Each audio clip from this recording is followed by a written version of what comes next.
Boa tarde.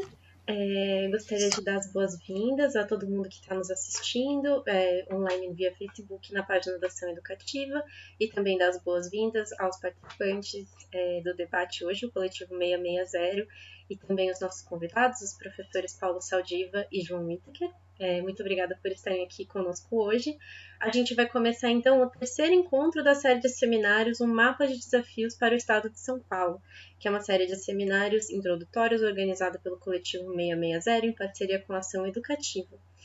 Muito obrigada também para todo mundo que participou conosco dos dois primeiros encontros, né? A gente teve aqui a Ana Cláudia Teixeira e o Jorge Abraão no nosso primeiro dia, falando sobre gestão pública e objetivos do desenvolvimento sustentável, e depois a gente conversou com a Débora Dias e com o Oded Grajev sobre as desigualdades.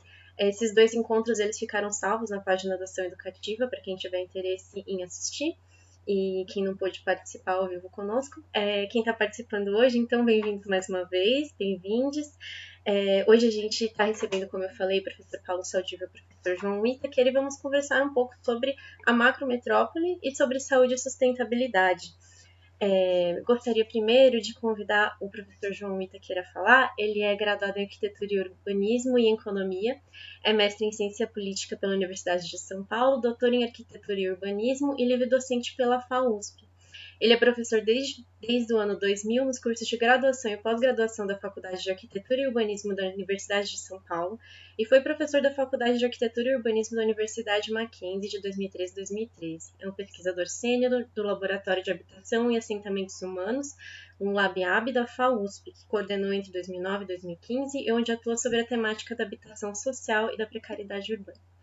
Então, professor, bem-vindo. Por favor, se você quiser iniciar, serão 30 minutos de fala para você, depois 30 minutos de fala para o professor Paulo, e os 30 minutos finais a gente vai guardar para comentários e para perguntas. Então, por favor, quem estiver nos assistindo, se quiser enviar comentários e perguntas aqui no chat do Facebook, são muito bem-vindos. Professor, passo a palavra para você. Obrigado, Janaína. Obrigado à Ação Educativa, ao coletivo pelo convite. É um prazer estar aqui. Eu assisti um pouco os anteriores, achei muito interessante. Espero poder aqui contribuir com alguma coisa, né? Esse tema que me foi pedido para comentar, da macrometrópole, em si, ele quer dizer muita coisa e nada ao mesmo tempo, né? Eu imagino que é um pouco para tratar das questões urbanas e territoriais e habitacionais na escala do Estado e na escala, vamos dizer, metropolitana, sendo que só no Estado falar em metropolitano significa falar em 9 regiões metropolitanas, porque desde 2015 ou desde 2010, por aí, quando se criaram as novas regiões metropolitanas, só no estado de São Paulo nós temos um monte delas, né? E temos também a ideia da macrometrópole paulista, que é essa junção aí, um projeto um pouco político, um pouco megalomaníaco, talvez, às vezes, de imaginar que São Paulo como centro e as 4 grandes cidades nos 4 polos cardinais que tem, ou seja, Campinas no norte, São José dos Campos, Santos lá no sul e Sorocaba, formariam, vamos dizer, uma espécie de um quadrado que teria uma tendência nos próximos décadas a se tornar uma área única, conurbada. Eu pessoalmente acredito que não será tão rápido, né? Talvez o eixo São Paulo-Campinas, que tem aí umas intencionalidades de esforço de fazer trem, isso, aquilo, que tem 2 grandes rodovias e que tem de fato uma tendência um pouco maior a uma certa conurbação, mas mesmo assim ainda está muito longe de acontecer enquanto conurbação, né? A nível da gente falar de uma só macrometrópole. Mas eu já vou voltar sobre isso, né, e vou tentar falar um pouco sobre essa questão do urbano, da habitação, do território, nessas várias situações. Quer dizer, no âmbito do Estado, o Estado de São Paulo tem 641 municípios, né, dos 5.600 e tanto que tem no Brasil. Esses 641 municípios são muito diversos, né? Dentro do Estado, nós temos, como então, várias regiões metropolitanas, né? Essas regiões metropolitanas dentro do Estado de São Paulo, elas estão também muito muito variadas, né? Porque tem região metropolitana, Minas, uma desejar ter de população, a região metropolitana do Vale do Paraíba e Litoral Norte. Então já começou, dá para perceber aí a forçação de barra que foi a criação das regiões metropolitanas, porque não dá para a gente entender Vale do Paraíba e Litoral Norte separados pela serra como uma região metropolitana no sentido que a gente entende de conurbação, etc. e tal, né? Então, enfim, temos de Sorocaba, Baixada Santista, que essa sim ali já tem uma lógica de região metropolitana, eventualmente, Ribeirão Preto, Piracicaba, Jundiaí e Franca, né? São as 9 regiões metropolitanas dentro do estado. Então, e dentro dessas a gente tem a região metropolitana de São Paulo, que tem 39 municípios, né? E a macrometrópole paulista, que é essa que eu falei, seria esse quadrilátero imaginário que eu acabei de citar, dessas 4 cidades, e ainda temos a cidade de São Paulo em si, que sozinha tem um papel de uma metrópole, né, de uma macrometrópole mundial. É sempre bom lembrar que a cidade de São Paulo sozinha representa 10,7%, quase 11% do PIB nacional. A região metropolitana de São Paulo, quase 20%, mais de 18% do PIB nacional. Então, a centralização econômica, política, de toda a ordem que a gente tem no estado de São Paulo, em torno da região metropolitana e da cidade de São Paulo, ela é de um nível absolutamente ímpar. E só aí a gente tem uma problemática muito significativa para entender justamente a discrepância que existe, né, de capacidade políticas públicas de os políticos e que cada um desses, vamos dizer, organismos, dessas entidades territoriais representa, né? Então, eu queria, antes de falar sobre tudo isso que eu acabei de introduzir rapidamente, dizer que existe, que talvez o maior problema, né, no âmbito do território, do urbano, é um descompasso entre uma legislação, um marco ativo, que, embora tenha falhas, é aparentemente denso, existe para tratar um pouco de todas essas questões, não é maravilhoso, mas ele existe, e a realidade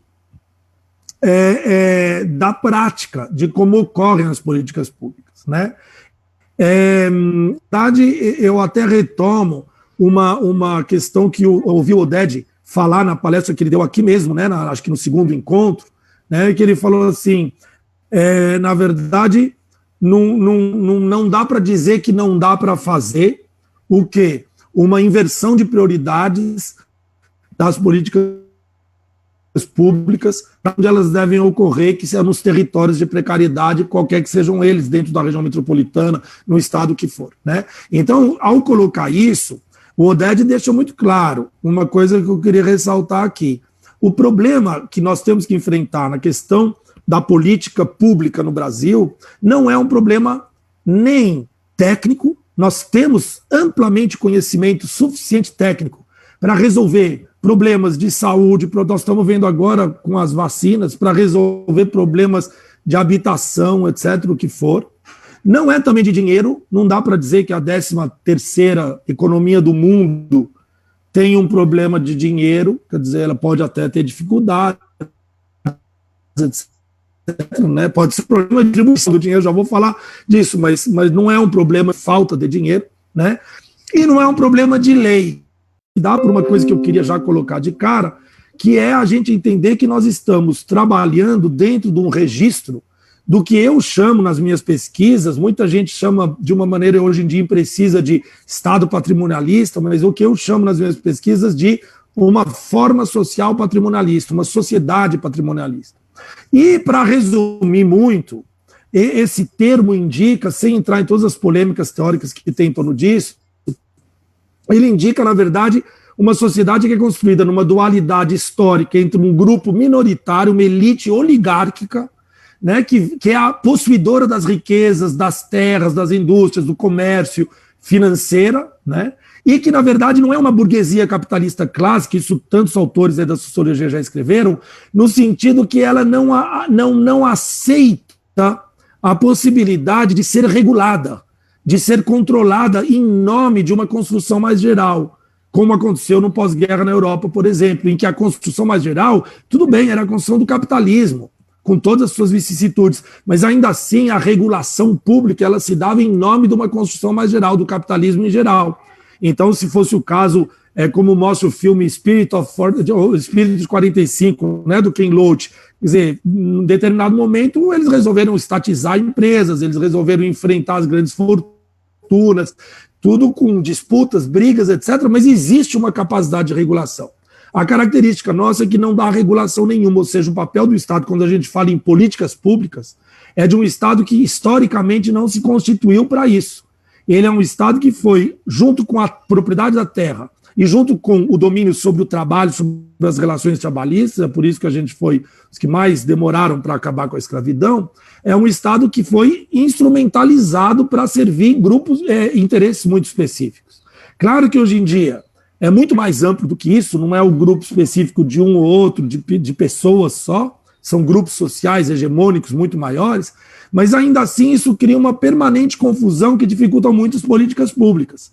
Eu vou dar um exemplo. Quando o governador de São Paulo, há uns 10 anos atrás, sei lá, resolveu gastar 1 bilhão e 200 milhões de reais para fazer política de mobilidade na cidade de São Paulo.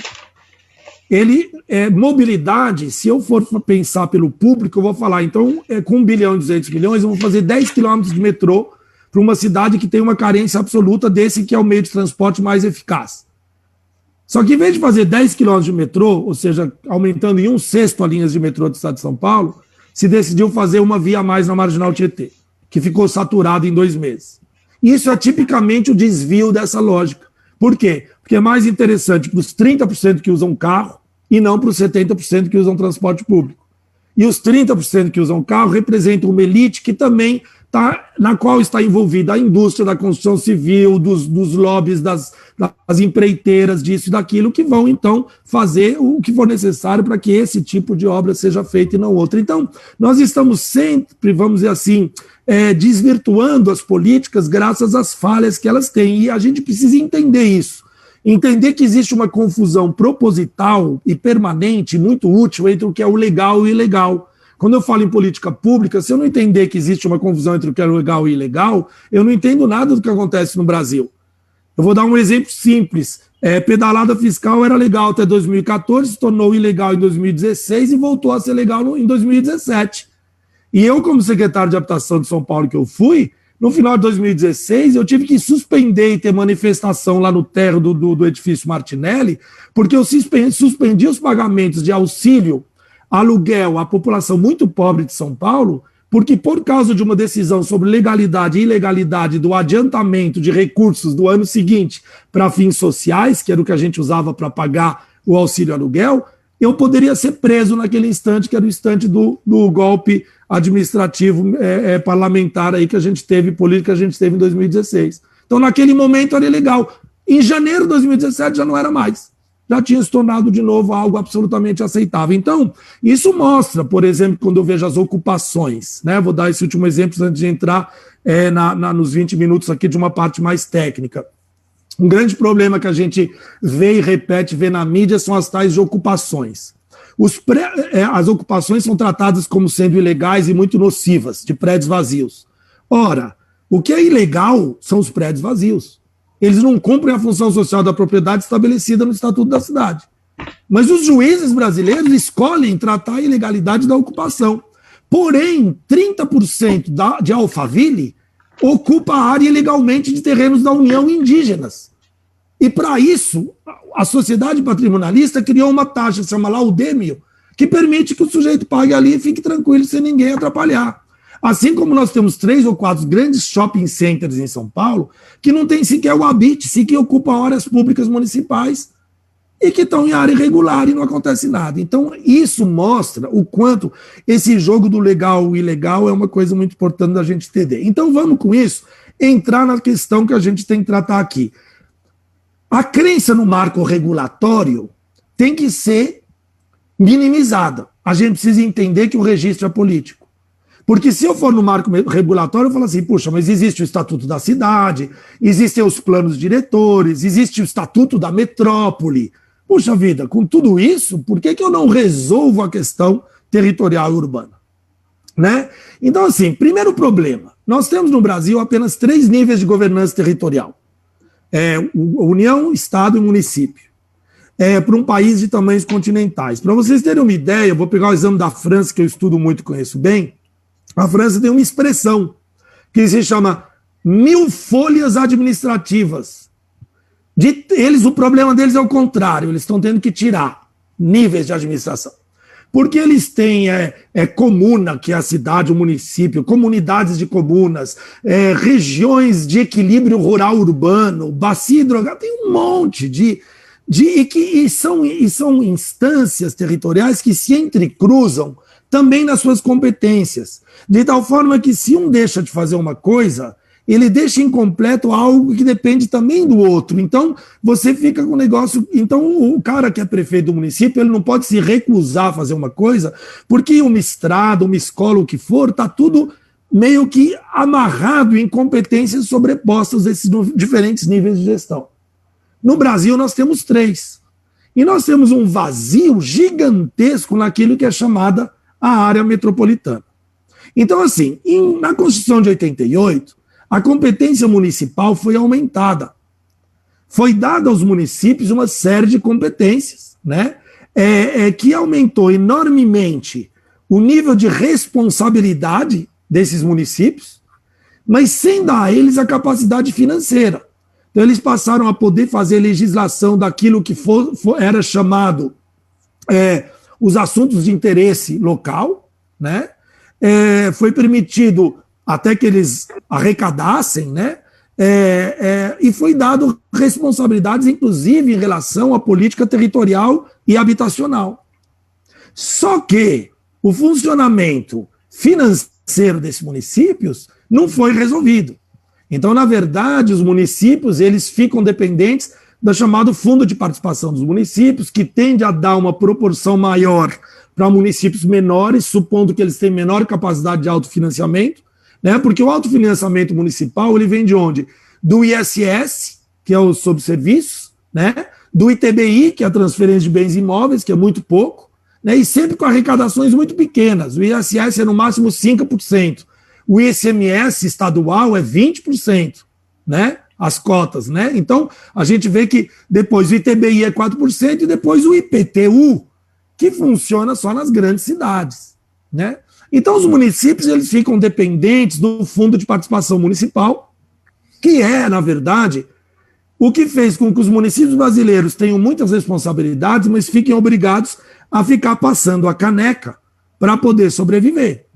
E isso dá uma diferença fenomenal, porque o estado de São Paulo você tem uma discrepância muito grande, né? Se você for contar, por exemplo, São Paulo, Osasco, Campinas, Guarulhos, São Bernardo do Campo, que são, vamos dizer, Barueri, eu acho que chegando até Barueri, que são os maiores PIBs, depois diminui, né? E você tem aí, vamos dizer, uns 30 municípios, 20 municípios com PIB significativo, né? Acima quer dizer, nem não sei aqui quanto é, mas enfim, bem alto, mas depois tem uma diminuição enorme e os municípios passam a ser muito dependentes. Eu vou dar um exemplo. Quando eu era secretário, a prefeitura, eu fui secretário municipal na gestão do Fernando Haddad, só queria fazer essa observação, porque às vezes eu falo para o secretário, podem achar que foi do Kassab, não foi do Haddad, tá? Então, assim, eu recebi uma emenda parlamentar do filho de um sujeito que era vereador aqui, que tem um filho deputado federal. E, na verdade, ele mandou ali e era para dotar de 1.800.000 a área ali, que era a área eleitoral dele na zona sul da cidade. E por uma besteira ali, um erro de qualquer erro burocrático do próprio deputado, que colocou muito em cima da hora, não deu tempo, a gente perdeu esse recurso. E eu comentei isso com um cunhado meu que trabalhava numa pequena cidade, né, de Sarapuí, lá no interior de São Paulo, que é uma cidadezinha de 5 mil habitantes. E ele falou para mim, mas como assim vocês perderam uma emenda parlamentar de 1,5 milhão? Aqui isso é o nosso orçamento anual. O nosso orçamento anual depende de um repasse mínimo do repasse municipal, do Fundo dos Municípios, e de emendas parlamentares. Então, já está tudo dito. Você tem uma cidade que depende de você ter um deputado que vai representar os interesses da região e da cidade e que vai garantir que lá em Brasília ele vai conseguir recursos via emenda parlamentar para poder que se enviar, e com isso eu vou conseguir fazer as melhorias quaisquer que sejam. Então esses pequenos municípios não têm capacidade nenhuma em termos de política habitacional, de arrecadação. Então isso é muito significativo, porque, por exemplo, São Paulo tem capacidade até de ter regime previdenciário próprio, o que faz com que, por exemplo, o INSS tenha uma dívida enorme com o município de São Paulo. Mas, então, se falar para Campinas, para São Paulo, para Osasco, se autofinanciar, fazer política habitacional, etc. e tal, é uma coisa. Você falar para pequenos municípios de Araraquara, de Americana, nem são tão pequenos assim, é outra coisa. Então, o que acontece? Nesse sentido, a política territorial, a política urbana e a política habitacional, ou seja, estradas, saneamento, enfim, o conjunto das infraestruturas que a gente chama de base do urbano, é de uma absoluta e total dependência. Isso fez com que, no estado de São Paulo, vamos dizer, a produção da política pública para esses municípios, ela tenha se dado por critérios essencialmente políticos. Hospitais, unidades habitacionais da CDHU, ou até mesmo o campi universitário da Unesp, por exemplo, né? Campi universitários da Unesp, ou mesmo da USP, foram, na verdade, surgiram em lugares diferentes por causa de conveniências políticas, de filho do deputado local, e assim por diante. Bom, qual é o problema? O problema é que você não tem nenhuma instância de governança que seja, no caso de regiões um pouco mais adensadas e metropolitanas, você não tem nenhuma instância que esteja acima dessa autonomia municipal. Então, quando você joga isso para regiões metropolitanas que envolvem muito municípios, o de São Paulo é um exemplo melhor, tem 39, você não tem uma política pública, você tem uma antipolítica pública. Porque o cara, se eles forem de partidos diferentes, eles não cooperam, eles descooperam, eles se combatem. Então, como é que eu vou fazer para ter um serviço de ônibus que funcione corretamente se eu só dependo do Estado fazer a linha metropolitana, porque a competência dele que é intermunicipal? Não vai dar. Eu preciso ter cooperação intermunicipal. E tem mais. Tem uma série de questões que não dependem da administração municipal ou daquilo que a gente, antropicamente, foi lá e definiu como uma fronteira.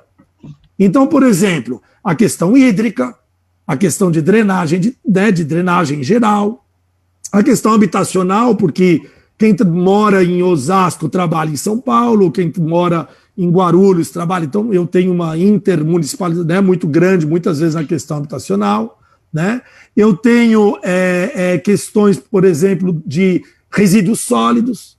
Não sei se vocês sabem, mas o litoral norte envia o resíduo sólido. Tem municípios da Grande São Paulo, se eu não me engano, Caieiras, não tenho certeza, que são especializados em recolher o resíduo sólido produzido lá embaixo. Lá no litoral norte, sobem os caminhões. Então, esses problemas não são problemas municipais. Eles são problemas de ordem regional, que tentaram ser resolvidos pela falta de uma regulação, de uma política que permitisse, tentaram ser resolvidos em algumas maneiras. Por exemplo, bacias hidrográficas, foi uma excelente iniciativa e tentativa, mas que politicamente foi se perdendo e perdeu toda sua força, quando num determinado momento a gente achava que seria uma excelente alternativa. Você teve algumas tentativas, como, por exemplo, o consórcio do Grande ABC, que funcionou muito bem, funciona até hoje em algumas coisas, né? Que juntou ali os municípios Santo André, São Bernardo, tal, do ABC paulista. Você teve lá no Vale do Paraíba um consórcio do Vale do Paraíba, que não funcionou, né? Tentando juntar ali Taubaté, Pindamonhangaba, São José dos Campos, para tentar ali fazer um eixo em torno da Dutra, que fizesse um mínimo de gestão integrada, né, municipal integrada entre os municípios. Então, na verdade, você não tem essa capacidade de fazer a gestão territorial. Você não tem uma capacidade de arrecadação, exceto para os grandes municípios. E você vai ter a política pública sendo feita na base de uma dinâmica de negociação política. Então, o município que está de bem com o governador recebe unidade habitacional, que ele precise ou não. Às vezes o tal do município nem precisa receber habitação ou um programa da CDHU lá para fazer habitação.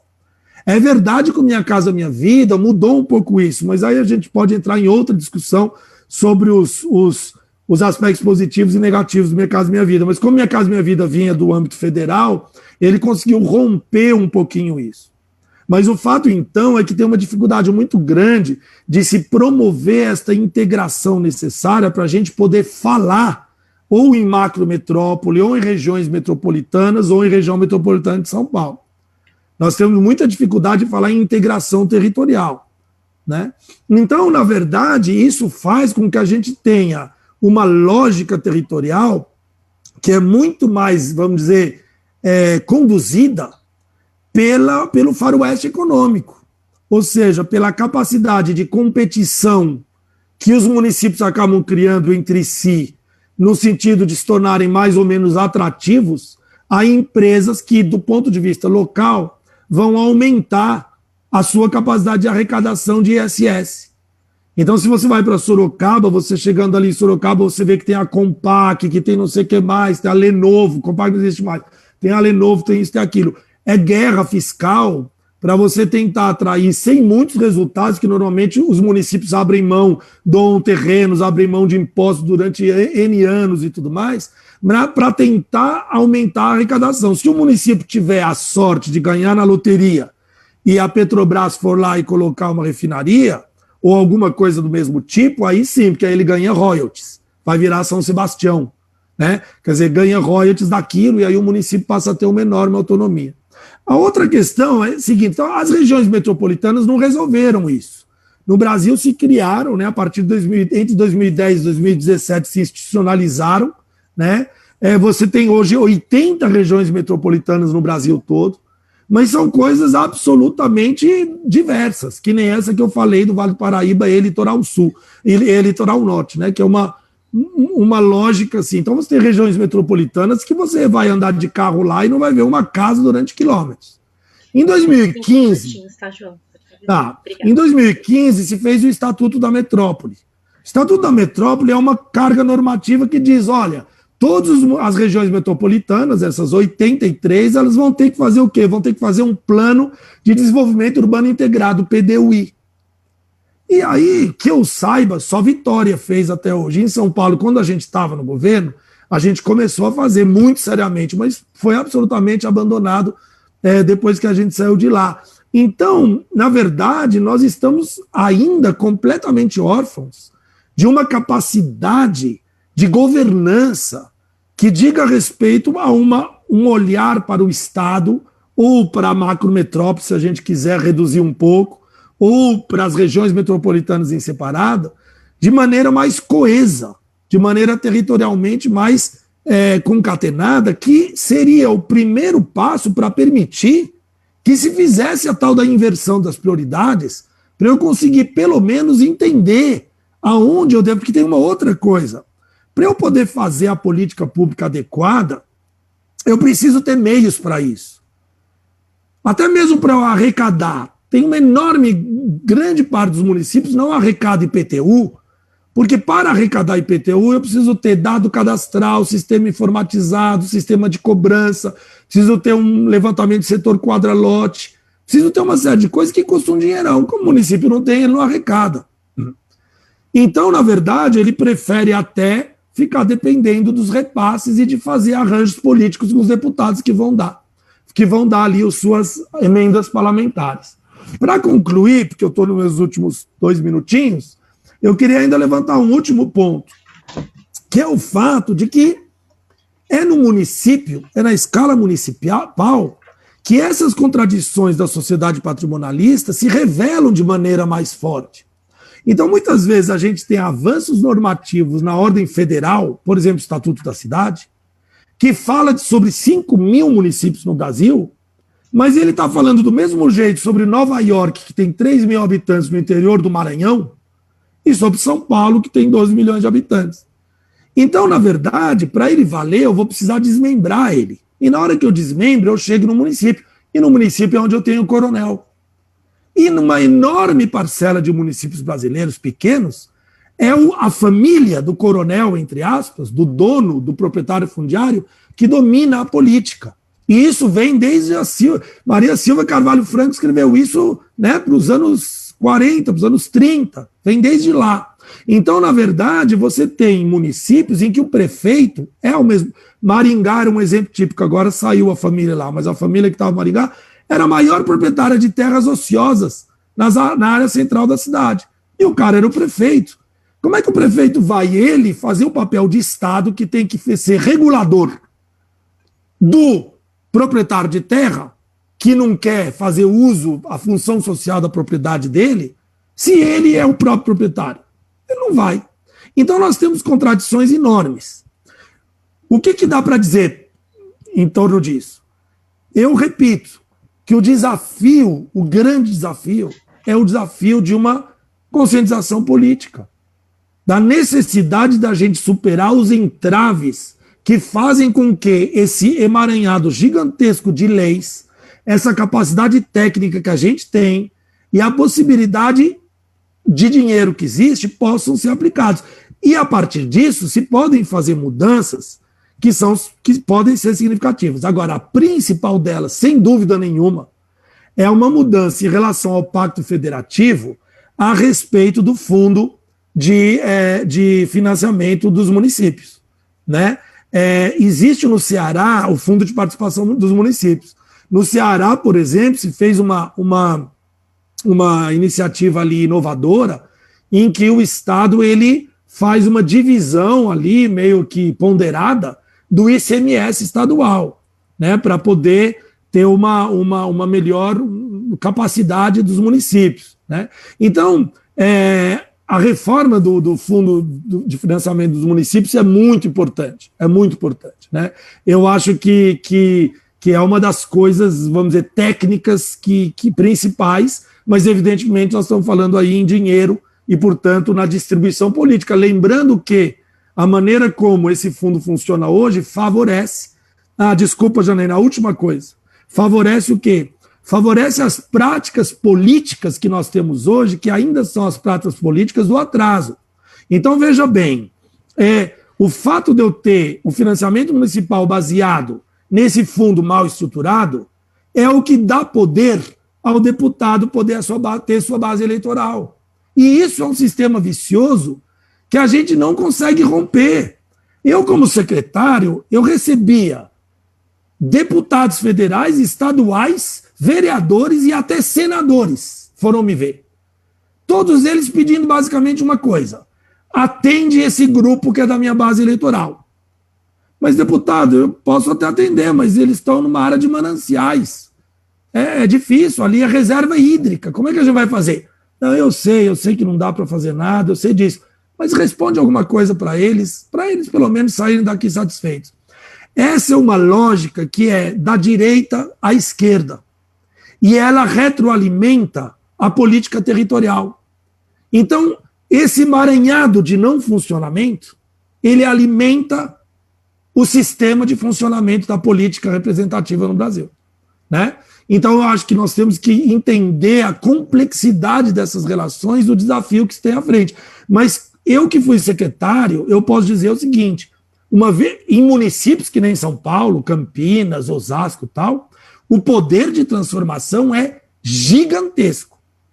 Agora, quando você está num pequeno município, você fica de mãos amarradas, né? Então, também nem na perspectiva de ação do Estado a gente está numa situação igual.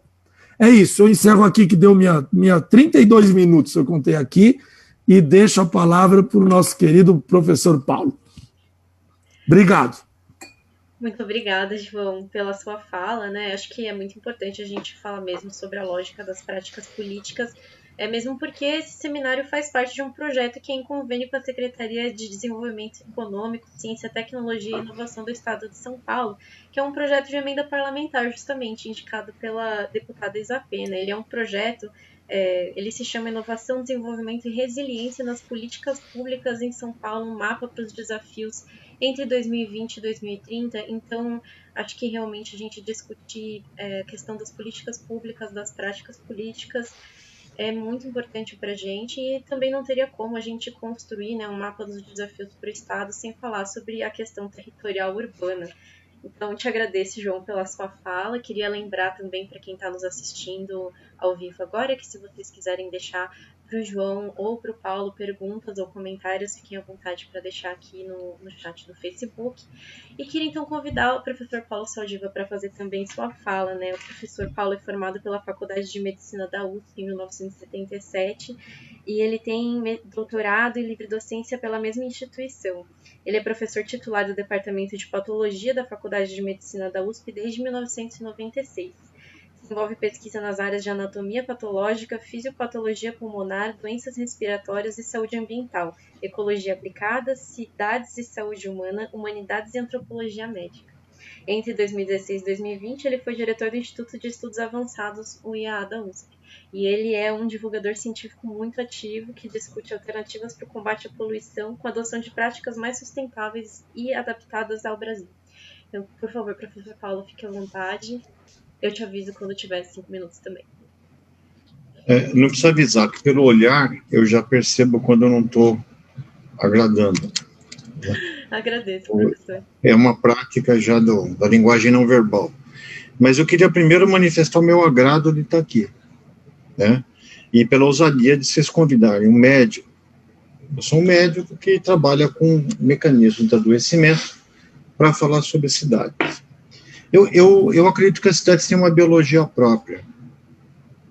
E à medida que você vai aumentando, num paralelismo com o ser humano, com organismos vivos, as pequenas comunidades de caçadores-coletores praticamente não tinham núcleo. Elas eram seres, um vírus, por exemplo, uma estrutura muito simples, que tinha um sistema de gestão muito fácil de resolver. Punha todo mundo lá de uma fogueira, né, e discutia os problemas e compartilhava os medos, as dificuldades.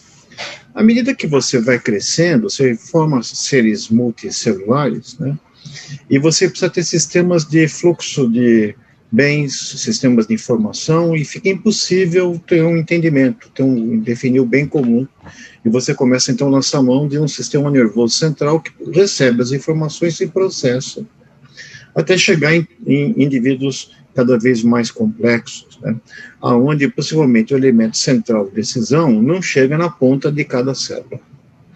É por isso que a metáfora que eu coloco é que as cidades grandes, como São Paulo, o caso de São Paulo, uma senhora idosa de 467 anos, obesa, porque ela cresceu mais do que a estrutura permite, que tem, cada bairro é um órgão, né, nós somos as células que compõem o órgão, e as doenças são múltiplas.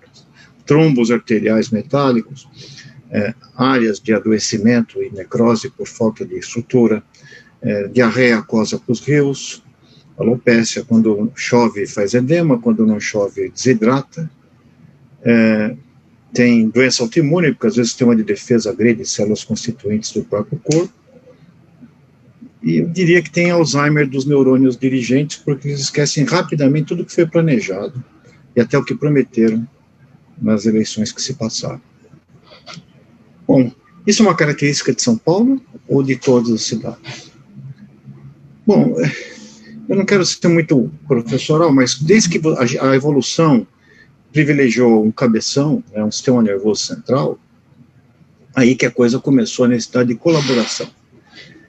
Durante o desenvolvimento embrionário, o cérebro vai gastar mais ou menos 30% do que a placenta oferece.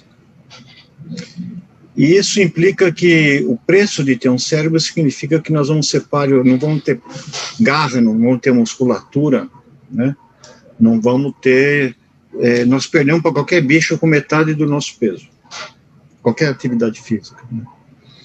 Então sobrou para a gente caçar e coletar. Né? Caçar o que a gente achava e coletar restos que os outros predadores maiores fizeram. E com isso, você tem que melhorar a biomecânica da marcha, porque você tem que andar longas distâncias, né? E com isso você estreita a bacia e aplana os pés. E aí cria o dilema obstétrico, que é uma cabeça grande passar num orifício cada vez menor.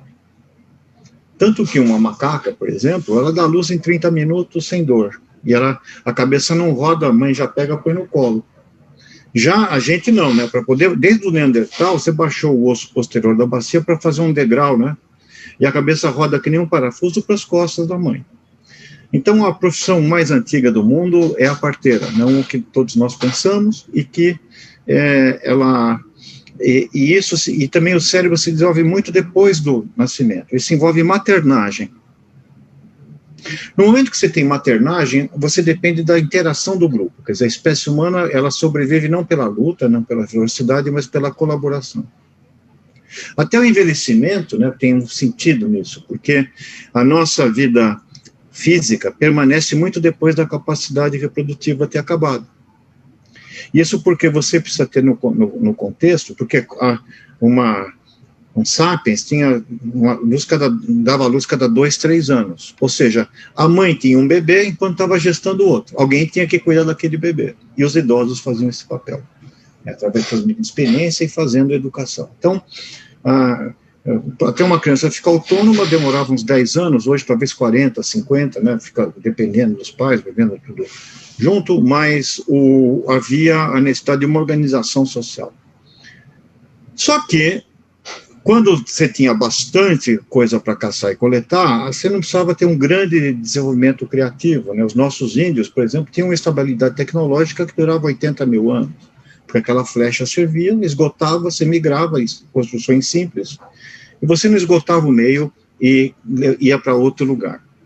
Mas se estivesse no Crescente Fértil, né, se estivesse na margem do Nilo ou no Eufrates, não tinha para onde ir. E lá que surgem as cidades. E as cidades nascem desse estímulo criativo que fez com que domesticássemos animais e plantas para o nosso sustento. Isso permitiu aumentar a população, isso também colocou mais gente junta no mesmo espaço. E também um excedente de produção. O excedente de produção cria desigualdade, onde você cria castas de uns que mandam, outros que trabalham. Ao colocar muita gente junto, você troca ideia, você cria o que a gente chama de civilização, você faz um monte de coisa que mercê dessa capacidade criativa que o nosso cérebro permite, mas também você compartilha germes. E com isso a gente mistura o que tem de melhor, o que tem de pior dentro da cidade. Então a cidade, por definição, sempre foi desigual, sempre alguém mandou em alguém, né? Aquele espírito do caçador-coletor que os nossos índios tinham, né, e de certa igualdade e coparticipação, ela desaparece em face das cidades. E também nós criamos um sentimento de angústia, né, porque quando você tem excedente, você tem que fazer estoque para poder saber se vai chover ou não. Você começa a temer por coisas que jamais aconteçam, você tem que fazer previdência. E você tendo riqueza, alguém vai querer ou comerciar ou roubar de você. Chama-se guerras. E com isso, a nossa vida passa a ser um inferno. E as cidades foram crescendo.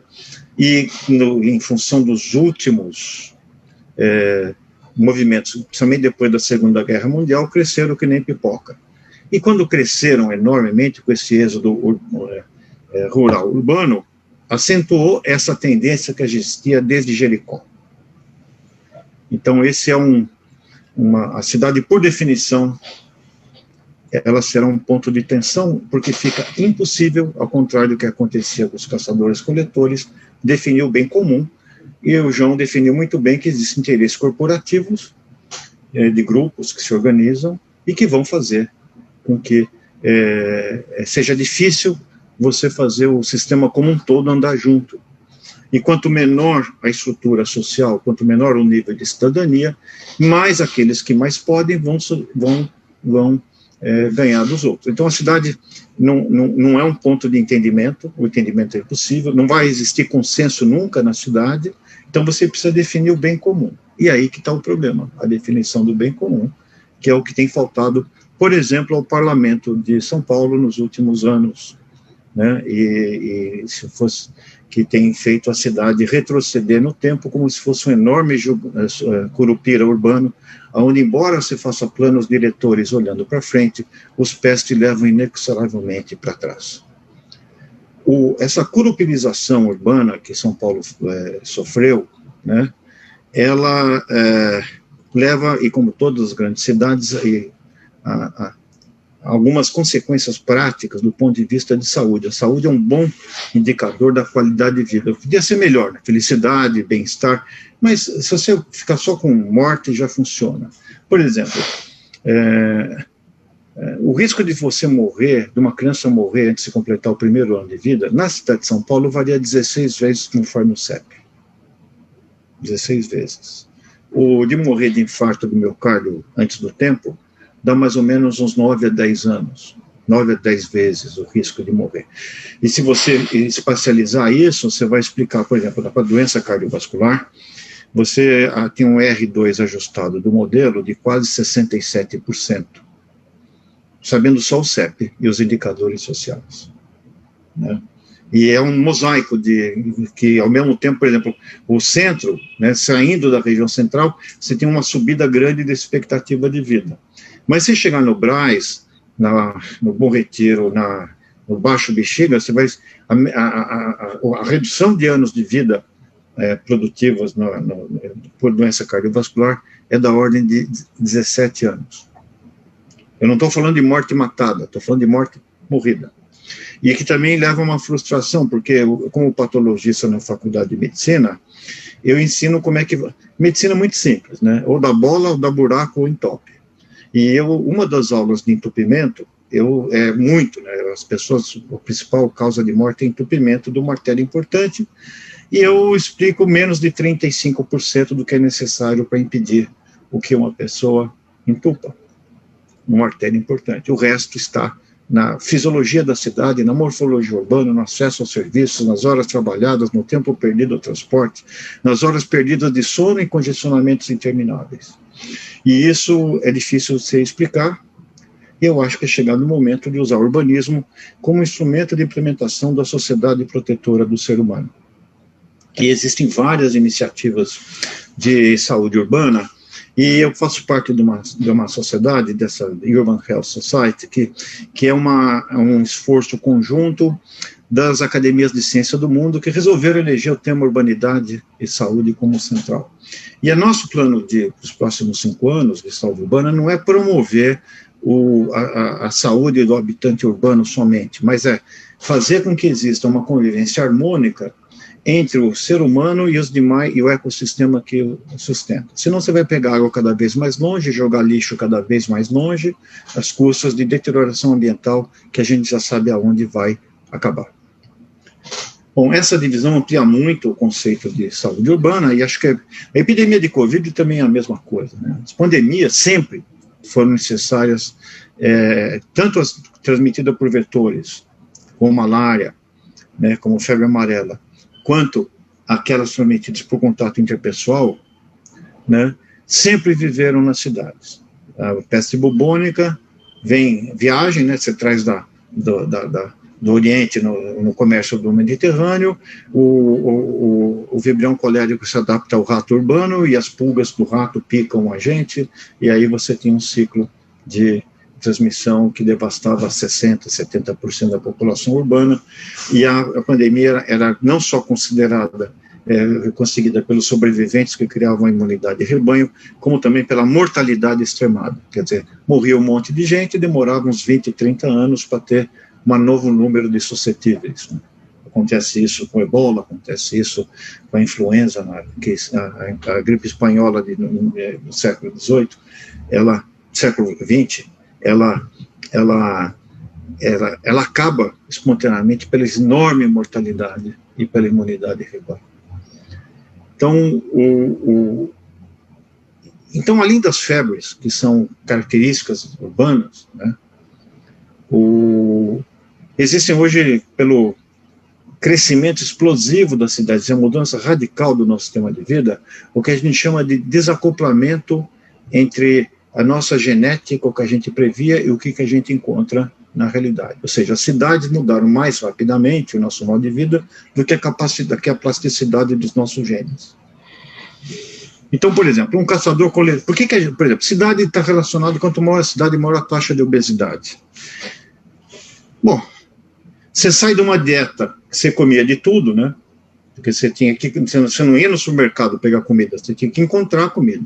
Então você comia o que tinha pela frente.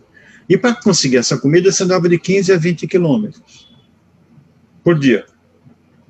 Bom, agora, quando você vem para... às vezes você produzia o alimento, né, mas você tem que fazer força para produzir o alimento. Agora, de repente, você vai no supermercado e tem um monte de coisa, né, que tem apelos de várias ordens. Antigamente eu ia no cinema pegar uma pipoca, agora tem um balde de pipoca, né? Então fica fácil de você comer. Você não anda mais nada, né? O carro nosso, se é transporte motorizado, você não caminha, um bebê não caminha, né?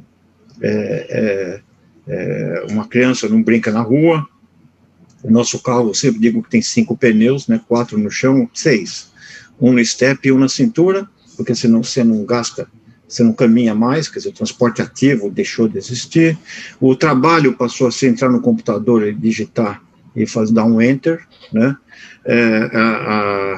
A criança também tem problemas culturais, né? Você vai à televisão americana, é interessante, ele alterna um super mega bife de picanha com molho, não sei o quê, e depois um aparelho que faz você emagrecer. Miraculoso, né? E quando você pega, por exemplo, uma criança, os pais levam a criança no supermercado, ela vai ver na altura do olho dela um monte de comida ruim com alto teor calórico de sal e gordura com um brinquedinho junto, né? Então, para você ver o que está dentro do ovo, você come aquilo, e quando você está largando, então, a amamentação exclusiva, você molda a fase oral da digestão e como que você vai informar que você já está comendo, através de sabores pré-definidos. Você começa a mudar o teu repertório de sabores que lhe dão saciedade e prazer. Então, a obesidade é um problema disso, né? A segunda coisa é a doença mental, né? Doença psiquiátrica. Quanto maior a cidade, maior a taxa ajustada de esquizofrenia, depressão e distúrbios de ansiedade. Hoje é a segunda causa de afastamento do trabalho e seguramente será a primeira depois dessa pandemia. Quantos de nós acordamos sem ter escolha? Alguém está querendo me informar sobre uma coisa para um cartão de crédito ou comprar alguma coisa no telefone, né? Esses indivíduos têm parte com aquele que não se diz o nome. Eles se comunicam, inclusive, pela internet, né, que é que o demo usa para... Aliás, não pode nem chamar o demo desse programa, porque ele aparece em pessoa. A gente acorda de noite, quantas horas a gente trabalha hoje? 18? 14? Você leva o trabalho no bolso. Quantos de nós acordamos à noite tendo que anotar uma coisa para não esquecer no dia seguinte, o que você deixou de fazer, né? Quer dizer, você fica cada vez mais, né? Digamos, trabalhar hoje passou a ser uma compulsão. O ciclo de claro e escuro também mudou, né? Você precisa... quantas horas a gente fica no escuro por noite? Quando você leva até para a cama uma tela luminosa que emite na faixa de azul, que vai estimular a retina, e a melatonina vai ser secretada mais ou menos depois de 1 hora que você está na penumbra. Então você não faz... A arquitetura do sono se altera. E, consequentemente, você dorme mal. Você não faz porque o cérebro descansa, né? E as relações afetivas e sociais, né? Onde é que elas foram? Né? A cidade cresce tanto que você não tem uma cidade, cada um tem a sua, que é onde que sai da rua, essas ruas saem do seu coração, da sua alma, e vão ter na casa dos amigos, ou das pessoas que você ama, ou dos lugares que tem boas recordações. Você não anda mais nessas ruas. Você cada vez mais está vivendo uma solidão coletiva, né? E que a cidade tem que oferecer para você, e as nossas relações afetivas, como a cidade cresce, as famílias vão se separando, daí você faz amizade na escola, e tem pessoas que você trata como irmãos, que você não vai ver mais, se perde nessa maluquice, depois você vai para a faculdade, faz outros, depois que também desaparecem, depois você vai para o emprego, né? Vai fazendo as relações ali, aí você se aposenta. Só que, né, a expectativa de vida aumentou. Então, se você não tiver uma chance de se construir as ligações afetivas que você tinha, ou criar novas, você começa a perder o sentido de o que você vai fazer. Né? Isso eu acho que a cidade, então, por isso que as áreas verdes, pontos de encontro, as áreas, os equipamentos culturais, eles têm uma importância, fator de prevenção do estresse e da saúde mental. Além da violência que existe nas ruas, a violência no trânsito que se enfrenta, porque você percebe aquele filme do Pateta dirigindo cada vez mais frequente. Então, a cidade vira um lugar onde você tem uma disputa constante e um estresse de baixa intensidade, mas que não desliga. E isso vai consumindo neurotransmissores, e com isso você, juntando com a genética, né, ou então com o isolamento, né, quando você perde o papel, quando você coloca tudo no trabalho, você perde o papel social na hora que você aposenta, e com isso você tem que fazer uma previdência de sonhos e não só de dinheiro. Porque a dona Benta, quando o Monteiro Lobato descreve no Renações Narizinho, no primeiro parágrafo, ele descreve como uma velhinha que ficava lá num sítio, né, sozinha, numa cadeira de balanço, e ele descreve que ela tinha mais de 60 anos. Né? A Madonna tem 63. Então, eu acho que entre a dona Benta e a Madonna Benta, o mundo mudou bastante, e você precisa se ocupar daquilo que você vai fazer quando se reinventar de uma forma constante e encontrar pessoas que você possa fazer conexões. Porque a conexão está dentro do nosso gene, está desde que a gente era caçador-coletor. Nós vivemos de colaboração. Desde que a gente colocou, quando a gente estava falando do sistema límbico, um enorme sistema límbico, né? E aonde você tem hormônios, né, como ocitocina, que são utilizados durante é um dos indutores do leite, mas tem como efeito colateral você mudar a empatia. Você vê o pico de melatonina de ocitocina no cérebro, ele é deflagrado não só pela amamentação, mas quando você passeia com o teu cachorro, quando você abraça um filho, quando você vê uma cena que te desperta emoção. E também tem o hormônio da carestia, que é o maior medo dos nossos antepassados, principalmente lá no crescente fértil, era a falta de água. Então, quando você lança a mão do hormônio antidiurético, né, da vasopressina, que aumenta a pressão arterial e absorve água, você também fica mais rabugento, e é primeiro os meus e depois os outros. Você vai correr primeiro. É o que fura a vacina, eu acho que o Brasil hoje está precisando, tem muito mais vasopressina do que ocitocina. Eu não quero biologizar as nossas emoções, mas a empatia faz parte de existem hormônios que despertam a nossa empatia. Porque ela é fundamental para a nossa sobrevivência. E, finalmente, eu diria que nós temos um problema de câncer que aumenta nos centros urbanos, por questões de dieta, por exemplo, tubo digestivo, né, você come um monte de alimento processado, que tem conservantes, tem pouco resíduo, você também não anda, então, se você tiver um carcinógeno comendo, ele vai ter mais tempo de interagir com uma célula do nosso estômago ou do nosso intestino. A inalação de poluentes que são carcinógenos, como a poluição do ar, o material particulado com hidrocarbonetos e alguns compostos aromáticos. Enfim, existe toda nós estamos mais expostos a carcinógenos dos grandes centros urbanos. E eu acho que isso, de alguma parte, e eu vou terminar por agora, deveria ser incorporado na política, no planejamento urbano. E por dois motivos. Primeiro, anos de vida perdidos são precificáveis. Você consegue pedir tanto por custos diretos quanto por custos indiretos. Então você consegue, por exemplo, oferecer alternativas. Eu vou fazer um parque, eu vou fazer um metrô, ou vou fazer uma linha de ônibus. Se você for discutir isso só do ponto de vista do negócio, você vai ter interesse de grupos. Mas o que vai tirar, o que faz a gente ganhar dinheiro? O todo. né?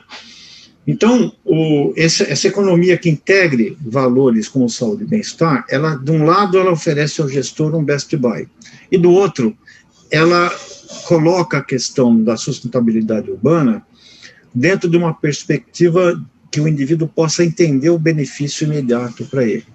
Ou seja, ele vai fazer aquilo, ele vai apoiar certas medidas, não só pelo bem da cidade, mas pelo bem dele ou das pessoas que ele gosta. Quer dizer, a política, infelizmente, eu não acredito, principalmente nos dias de hoje, que a gente faça política por altruísmo. Aliás, se for esperar ver hoje no pacote da política, altruísmo está em falta, o estoque, isso está levado a gente a um certo desespero, não sei se vocês têm a mesma situação de ler noticiário, e nós estamos com um projeto lá na USP de colocar fluoxetina na cantareira, sabe, porque é o único jeito de você melhorar o humor pela situação que nós estamos passando, né? Mas eu acho que se o indivíduo perceber que se tiver transporte coletivo, se ele caminhar, ele vai reduzir na vida dele, vai reduzir o risco de, ele vai perder peso, ele vai controlar melhor a pressão arterial, vai diminuir a osteoporose, ele vai diminuir o isolamento social dele, né? E se a gente tiver, como tem acontecido, o fechamento das cidades, desse frenesi, em alguns momentos, como nas avenidas fechadas, se a gente tivesse, eu acho que muita gente descobriu a beleza da Avenida Paulista, dos casarões que sobraram, do parque, dos museus, na hora que você fechou de domingo, porque durante o dia você não olha para ninguém, você olha para ver se não bate no carro da frente, ou você está olhando para o relógio para saber se não vai chegar atrasado. Enfim, era isso que eu queria dizer, que a cidade tem um papel importante no adoecimento, faz parte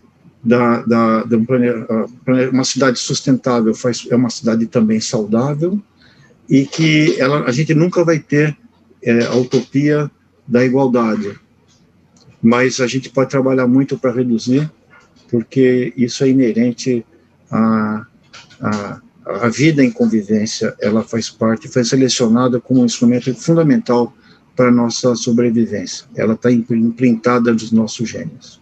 É isso, e agradeço muito a oportunidade de ter falado aqui para vocês.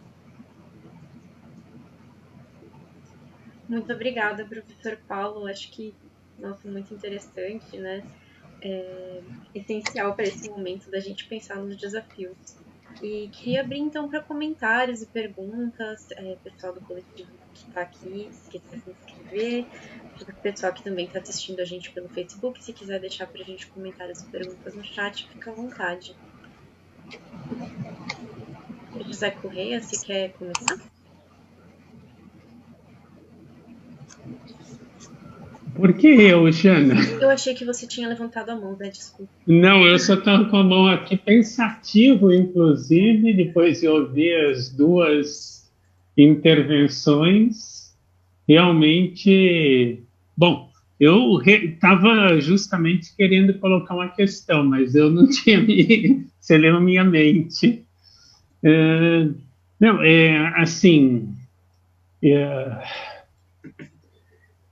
o João introduziu um tema que é, em última instância, de como a gente altera a estrutura de poder. E me parece que essa é a síntese digamos, poderíamos fazer muita coisa se conseguíssemos alterar a estrutura de poder. E o Paulo introduziu uma discussão muito ampla, que me parece fascinante,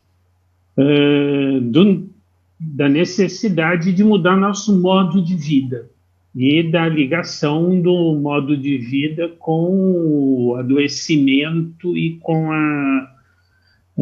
digamos, o que seriam os objetivos da nossa ação, né? Eu tenho participado nas discussões do Diálogo Global dos debates sobre sociedade do cuidado a partir da pandemia. A gente tinha Há muito tempo a gente do coletivo vem acompanhando o debate, acho que pelo menos desde 2007, 2009, sobre o bem viver. A gente trabalhava a ideia, olha, o que a gente propõe como objetivo de vida, como propósito, como sentido, significado, o que nós buscamos? É o consumo, o enriquecimento, o subir na vida, são os ideais vigentes? Como que a gente pode construir outra sociedade sem alterar isso? E a resposta vinha sendo bem viver. A pandemia coloca uma outra abordagem, que é a ideia do cuidado. Então, eu acho que a discussão que está, em especial, que o Paulo colocou sobre o modo de vida, remete para a ideia de que saúde e bem-estar são objetivos e que uma cidade sustentável é uma cidade capaz de cuidar dos seus habitantes, de ampará-los, acolhê-los, oferecer a eles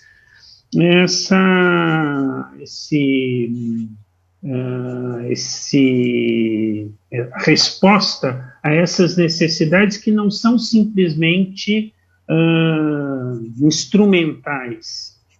Bom, mas como viabilizar isso nessa estrutura de poder que a gente tem? Então, aí me parece que a gente... Estou pensando aqui para o nosso projeto e para o que a gente tem que formular, como o Luiz, imagino que pode desenvolver melhor do que eu isso.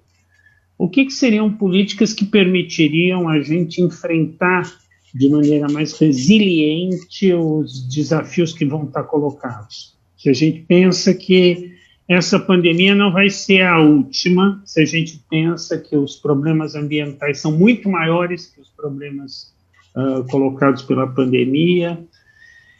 Então, me parece que a gente precisa ter algum sentido de política qualitativa, porque a gente está até agora pensando muito... O Saldiva disse que essas questões qualitativas a gente pode aferir elas numericamente, né? Toda a discussão do ADED dos indicadores. E isso que eu não sei, que eu estou apreendendo como uma questão central dessa discussão. A gente precisa apresentar uma concepção de cidade bem diferente daquela que normalmente com a qual nós somos confrontados. E José, disputar na política, é isso. É isso. Eu acho que talvez fosse uma sugestão, já que estamos na fase, não sei quanto tempo vai durar, existem alguns aplicativos, alguns programas que valoram intervenções urbanas, por exemplo, modificações de transporte, implementação de áreas verdes, né? Então, talvez uma alternativa seria criar, submeter as intervenções propostas todo mundo diz, vai custar tanto fazer isso, né? E quanto custa manter do jeito que está? Essa pergunta ninguém responde. Então, qual que é o pedágio indireto, qual que é o imposto indireto que nós estamos pagando por manter do jeito que está? Então, eu acho que esse seria talvez um bom instrumento, né? Ainda mais num cenário onde as cidades não têm recursos infinitos, né? De valorar intervenções urbanas. Tem várias formas de valorar. Você cria um parque que valora o valor venal do terreno, né? Você cria uma linha de transporte, você vai ter algumas mudanças no valor, mas também saúde humana é bom porque você tem, além da valoração, você também já tem regras, né? Existe eu aconselho que vocês vejam, tem um programa da OMS que chama de Global Burden of Disease, o impacto, carga total, e que isso tem uma moeda virtual chamada DALY, que é Disability Adjusted Life Years. que diz quanto que um cidadão de um país X perde em função de um evento tal, né? E isso você pode até precificar, difícil o pessoal de precificar, porque uma vida na Suíça iria valer muito mais do que, por exemplo, em Angola, né? Mas, de qualquer jeito, você pode ajustar para o PIB per capita, né? Então você pode, tem alternativas de fazer isso. E talvez fosse bom estimular isso, né? Porque são pacotes que já existem, capacitar um grupo que pudesse transformar intervenções, né, em eventuais ganhos em diferentes dimensões do que acontece no território, né?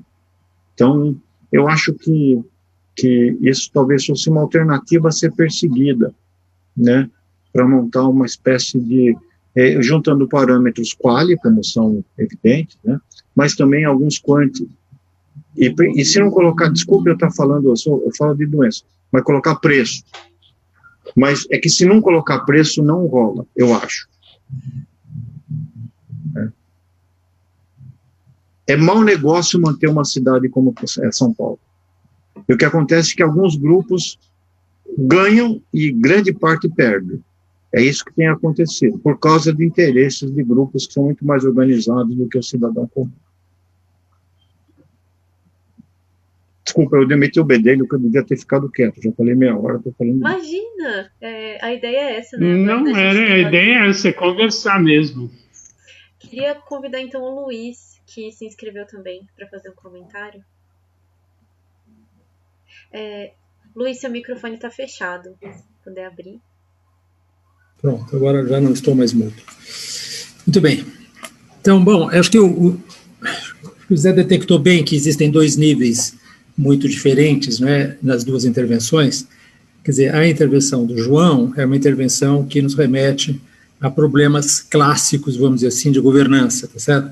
Problemas de democracia, problemas de fazer valer os interesses da maioria em relação aos interesses da minoria, etc. E aí, bom, isso aí faz parte de uma luta política que a gente com a qual a gente está mais ou menos familiarizado. O repertório de problemas faz parte, vai de um patrimônio de experiências de lutas sociais, de governança, etc., etc. E, bom, a conclusão do João é que, bom, nós estamos regredindo, nós estamos numa situação que já foi bem melhor, bem pior do que a que nós tínhamos poucos anos atrás. A questão exatamente da pedrada fiscal, que fica legal, depois ilegal, que acho que é um exemplo mais didático possível, né? Depois disso, só desenhando.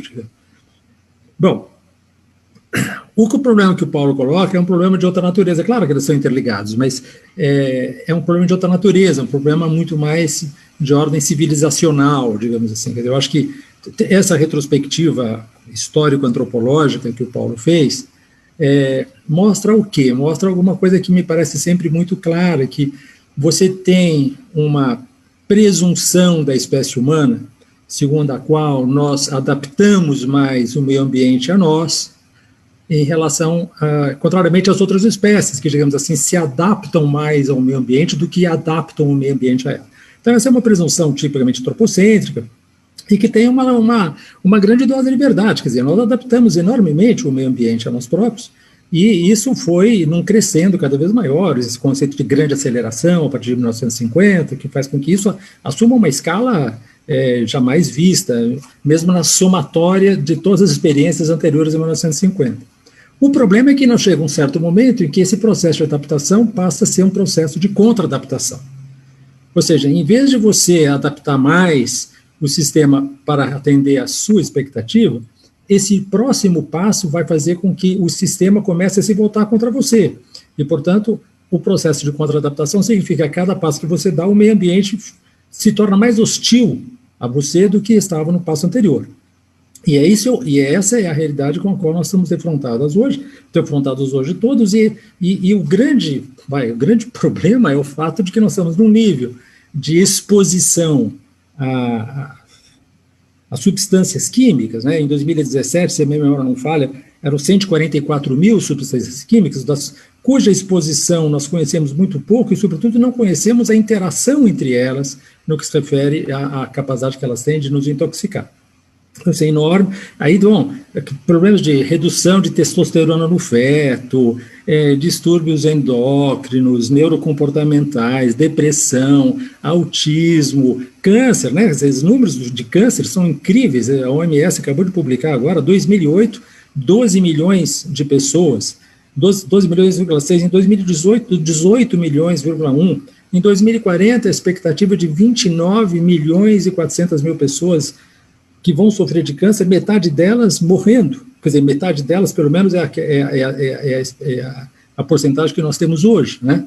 E essa questão, que talvez, sei lá, eu gostaria muito que alguém me explicasse um pouco melhor, mas essa reversão do efeito Flynn, né? Quer dizer, nós tínhamos um aumento do QI, que era claramente caracterizado, pelo menos nos países que haviam monitorado isso muito, muito claramente, os países nórdicos, a Dinamarca, etc., e a partir dos anos 90, mais ou menos, começa a haver uma reversão desse efeito clínico, começa a haver um problema também de perda de fertilidade masculina, né? Parece que está bastante bem monitorada essa questão da perda de fertilidade masculina. Quer dizer, nós estamos hoje com 9 milhões de pessoas que estão morrendo por problemas de poluição, né? 9 milhões de pessoas que estão morrendo prematuramente, né? 16% das mortes globais. É uma quantidade enorme de dados que mostra o quê, no meu entender? Que mostra o fato de que, para que nós possamos resguardar uma certa esperança de diminuir esse nível de hostilidade e nos adaptar aos níveis de hostilidade já existentes, é preciso que a gente pense que nós dependemos agora de uma diminuição da nossa capacidade de consumo de bens e energia. Esse nível de consumo de bens e energia, que está concentrado em 12% da população, segundo o Credit Suisse, né, 12% da população detém 89%, 83%, alguma coisa assim, da riqueza mundial. Toda a máquina da economia global funciona para satisfazer as demandas desses 12,4%, segundo o Credit Suisse, o último dado do Credit Suisse. Então, quer dizer, nós temos que diminuir a desigualdade, obviamente, mas diminuir globalmente para esses 12,4%, pelo menos, os níveis de consumo, de produção, de consumo, etc., etc. E, sobretudo, me parece, eu não sei, o Paulo é médico, eu não sou, mas me parece que esse nível de exposição a substâncias químicas, ele é imanejável, não dá para você manejar isso, quer dizer, não dá para você ter um mínimo de princípio de precaução em relação àquilo que essa exposição pode dar para a gente. Quer dizer, você não tem ideia da interação entre essas substâncias, né? Quer dizer, é um negócio completamente... nós estamos vendo alguns impactos, a gente não sabe se os impactos também devem ser outras coisas, deve ser muito difícil você definir muito claramente o peso de cada fator no adoecimento de um organismo. Mesmo porque você tem problemas sociais, tem problemas de culturas diferentes, etc., etc. Mil outros problemas, mas é óbvio que uma parte cada vez maior desse adoecimento se deve a essa exposição à intoxicação industrial.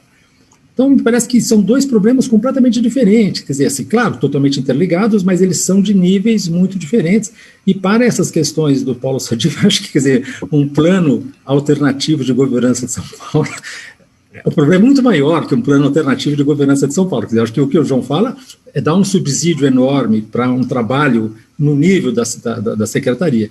O que o Paulo nos diz é alguma coisa que nos deve fazer pensar num nível civilizatório, muito mais do que um plano de governança estadual. Acho que não tem nenhuma pergunta precisamente. Talvez eu gostaria de saber se o Paulo está de acordo com essa ideia da reversão do efeito Flynn, porque isso aí parece que é muito assim, controverso. Não sei se você está... Obrigada, gente. Eu só respondendo muito rapidamente, eu não imagino que... Primeiro, as cidades podem fazer muito em termos de sociedade global, de fenômenos globais, né? Na realidade, a união dos prefeitos das grandes cidades, o C40, fez mais do que as nações. Eu acho que você tem mais possibilidades de modificação em nível municipal do que em nível, digamos, de nação, né? O segundo, eu acho que se você fizer o certo na cidade, o poder do exemplo se multiplica. Então, os corredores exclusivos de ônibus, né, foram um exemplo que se multiplicou. Enfim, né, em termos de começou bem numa cidade, isso foi, depois sai do Brasil, né, começa em Curitiba, vai para o Brasil, e começa a se desenvolver como através desse nível municipal, né? E como você tem um monte de gente vivendo em 10, 12 cidades brasileiras, se você fizer redes desse tipo, não só, o João falou muito das redes, digamos, das macrometrópoles, né, dessa integração dessas metrópoles, porque você não mora mais, antigamente você morava em Jundiaí, você trabalhava em Jundiaí, agora não. Elas são funcionalmente, elas não podem não estar conurbadas, mas a fisiologia delas é a mesma, você tem uma troca de informações muito grande. Então, eu acho que essas redes, inclusive se elas pudessem ser estabelecidas, talvez pudessem usar, mesmo dentro do território, sabe, Luiz, se você pegasse, por exemplo, no mapa que tem lado a lado, na mesma distância do centro, regiões com alta e baixa mortalidade por doença cardiovascular, por exemplo, você podia ir lá fazer o que fez funcionar naquele lugar, que do lado não funciona. Então você podia criar um observatório natural de boas práticas nascidas a partir da comunidade. E criar um glossário de coisas que podem funcionar com flavor local. Você entendeu? Não precisa trazer da Finlândia, né? Então, eu acho que existe, sim, mortalidade infantil, mortalidade materna, ela é altamente heterogênea, mas você vai ver que tem lugares igualmente distantes, com o mesmo nível socioeconômico, mas houve algum sucesso de gestão que fez funcionar lá. Então, só observando isso, esses indicadores, talvez você pudesse ter uma ideia, um repertório de soluções que pudesse ser objeto de intervenção. Eu vou citar o último exemplo. Um lugar que mais morre gente antes do tempo é na Zona Leste, né? Lá no extremo. Você saiu de perto do Santa Marcelina, não dá tempo de pôr estente nem jogar streptokinase. Fora que o indivíduo não tem tempo nem de cuidar dele, né? E o grande problema era falta de controle da pressão arterial. Foi feito um estudo de intervenção com a Fundação Novartis. A Novartis, ela tem um CNPJ diferente, né, da Novartis, e eles conseguiram reduzir, num programa de controle de pressão arterial, eles reduziram 30% da mortalidade em 4 anos. 30% de mortalidade por doença cardiovascular. Bom, então, isso foi observado usando onde funcionava, onde o PSF tinha uma estratégia mais agressiva de controle de pressão arterial. Vamos fazer isso. Como é que eles fizeram isso? Então, eu acho que dá sim para fazer, talvez, utilizando esses casos de sucesso, uma série de alternativas. Para a educação, a mesma coisa, né? O que faz uma escola funcionar quando a outra não funciona? Então, acho que daria para vocês esse contraste. E São Paulo é um bom laboratório disso, porque ele tem a desigualdade e tem o dado. Nova Delhi tem a desigualdade, mas não tem o dado. Então, São Paulo tem várias informações já disponíveis. Então, com muito baixo custo, você pode fazer um elenco de dados secundários e saber depois fazer um estudo local para saber o que funcionou lá. Eu acho que talvez seja e colocar preço, né? Perfeito. Obrigada, professor. Obrigada, Luiz. Queria saber se alguém tem mais um comentário. Queria também ler uma pergunta que foi deixada para a gente aqui no Facebook do Instituto Saúde e Sustentabilidade. Na opinião dos dois palestrantes, para os próximos 10 anos, baseado na pandemia, quais serão as 2 principais mudanças ou intervenções fundamentais no olhar para a cidade? Então, o Sérgio gostaria de fazer um comentário. Por favor, abre seu... Quem? O Sérgio. Sérgio, pode abrir seu microfone, por favor. Eu gostei muito das 2 apresentações, quero agradecer aqui a vocês. Estou pensando numa certa contradição, até eu diria, entre, se eu entendi bem, a afirmação do Paulo de que o ser humano quase que tem uma vocação assim meio ontológica à vida de colaboração e de convivência, né? Vis-à-vis, vamos dizer, a apresentação tão dura, vamos dizer assim, dessa luta, né, entre os seres humanos, e, em particular, no que nós estamos vivenciando hoje em dia, né, mas que também tem no passado, né, vamos dizer, a busca por alimentação e por caça, etc., também colocava o ser humano em disputa, né, pela sua sobrevivência, etc.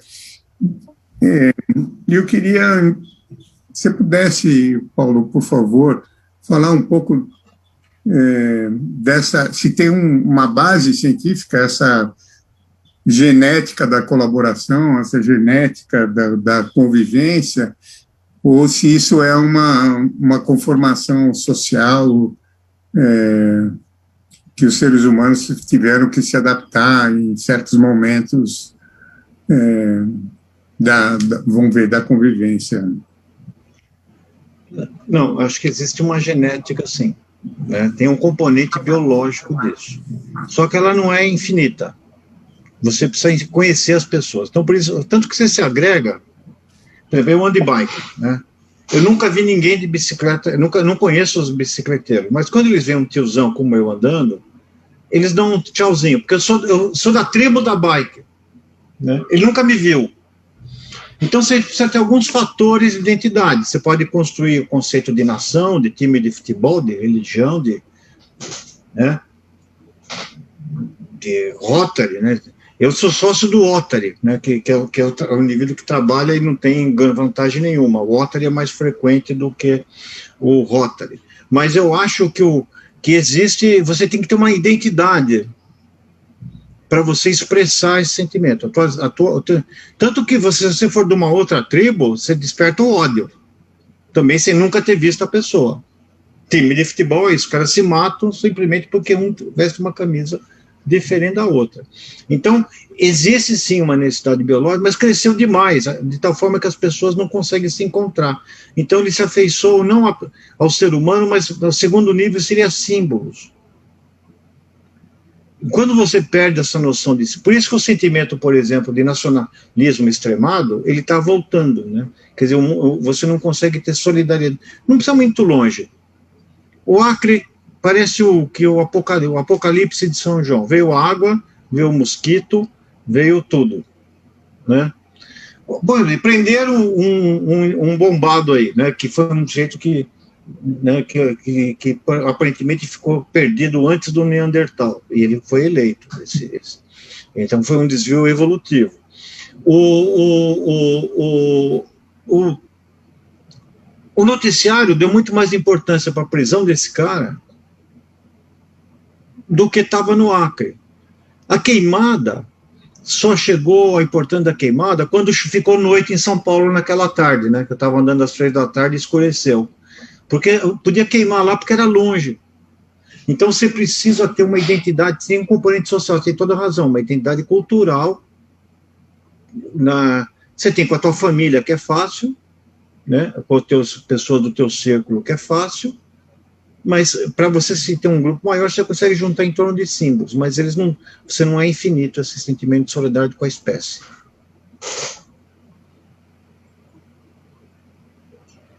Obrigada, professor. Queria saber se vocês têm mais algum comentário, Chico e Estela, se vocês querem fazer algum comentário antes de eu passar para o João e para o Paulo fazerem seus comentários finais. E queria também lembrar uma pergunta que a gente tem aqui. Isso. A gente tem aqui no chat.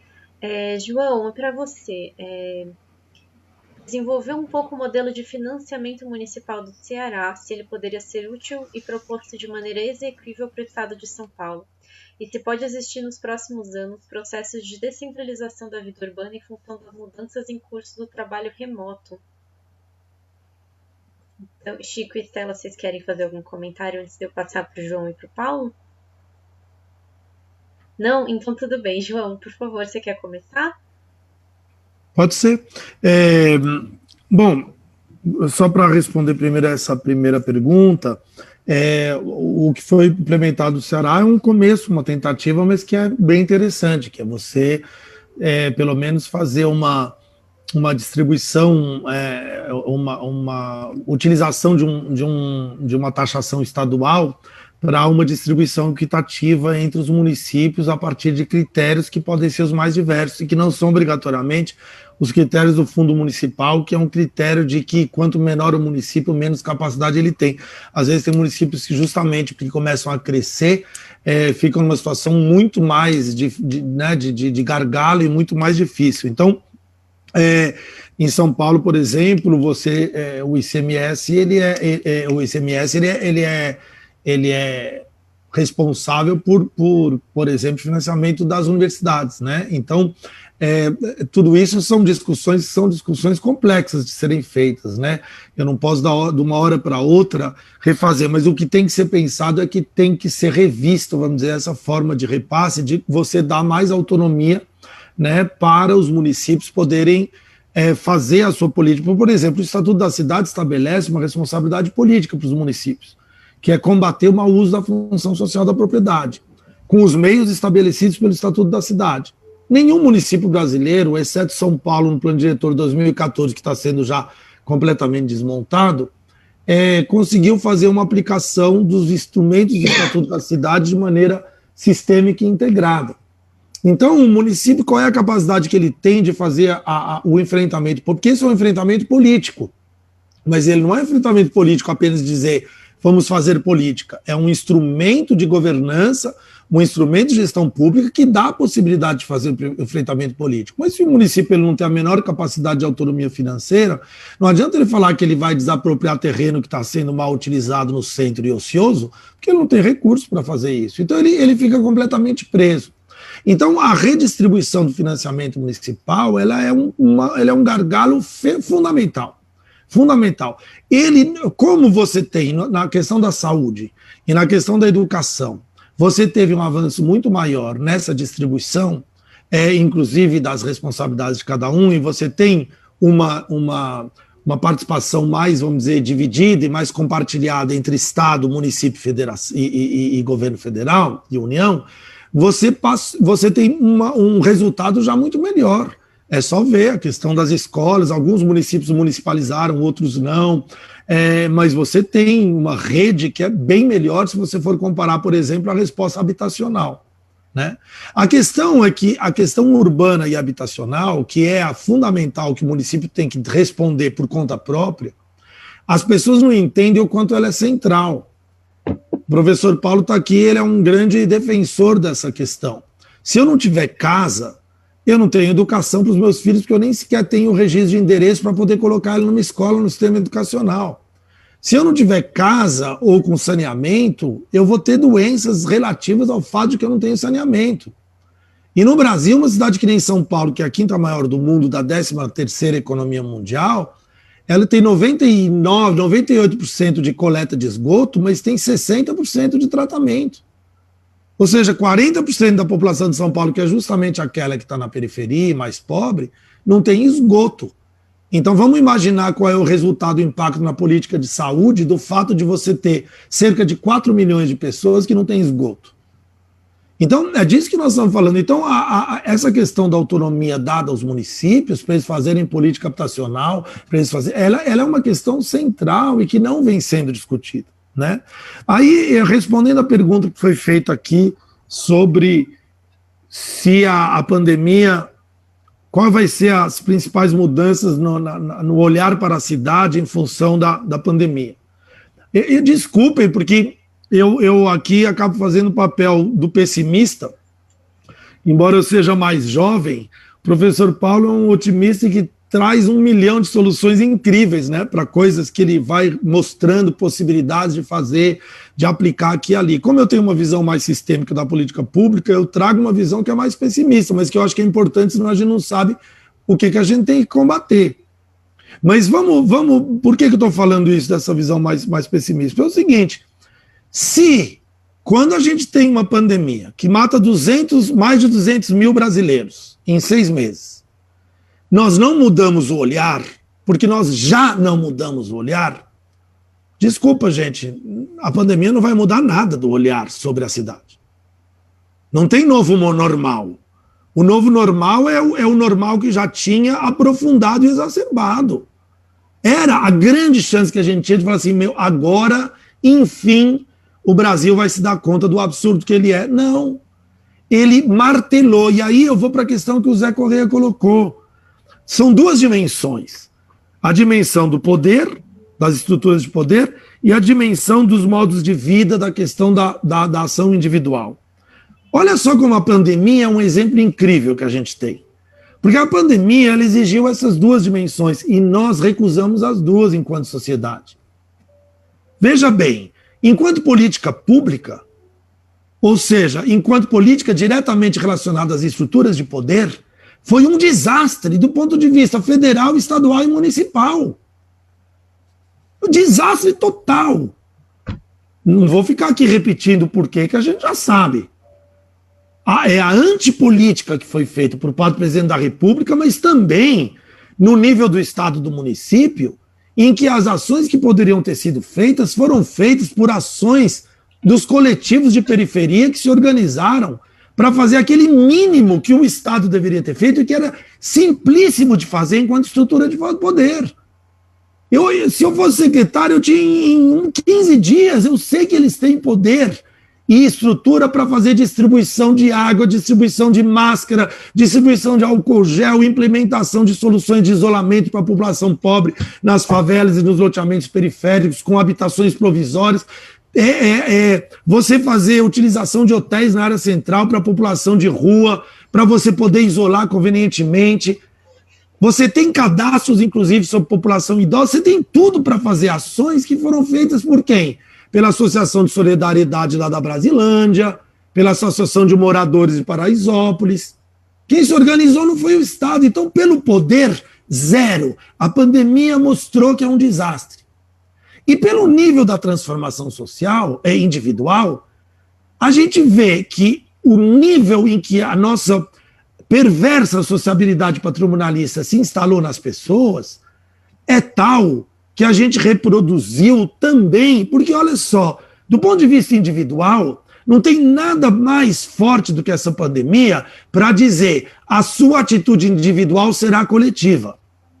Eu posso tentar mostrar em relação a tudo aquilo que a gente vem falando nos últimos anos, desde o Fórum Social Mundial. Mas vamos reduzir, vamos pegar o exemplo da pandemia. Se você ficar em casa, se você usar máscara, se você fizer distanciamento, você salva a sociedade e não você. Ninguém ouviu. Quem ouviu é uma minoria.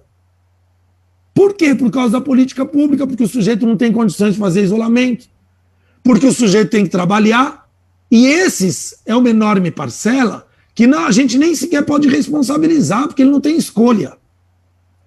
Agora, os mais ricos têm escolha e também não adotaram. O que significa que a ideia de uma sociedade que é individualmente a sociedade do cuidado, mas eu vou aqui na Offner, na minha esquina, eu posso passar a qualquer hora do dia, tem 50 pessoas sem máscara ali sentadas, a qualquer hora do dia.